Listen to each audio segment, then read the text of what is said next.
ดีๆของพ่อของแม่ต่อจากนี้ไปฮักที่เจ้าให้มามันมีค่าสำหรับตัวอ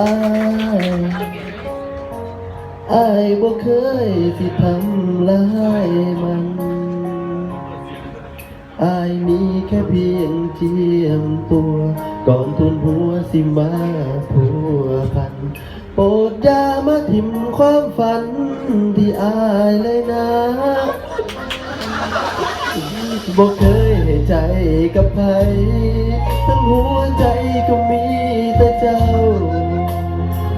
ผู้แสบผู้สาวบ่เคยสิหัวสาแต่ต้องยอมรับความเป็นจริงเพื่อผู้หญิงที่อายเห็นค่าให้คนใหม่ที่เขาเข้ามาดูแลให้ดี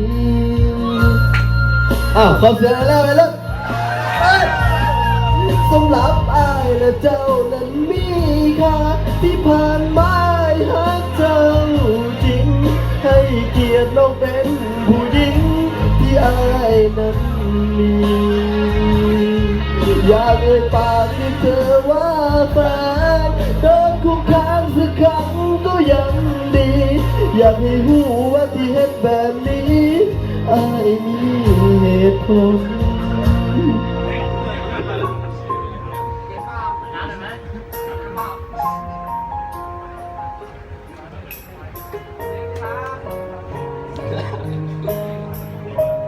คนต่อไปเจนจะมาร้องด้วย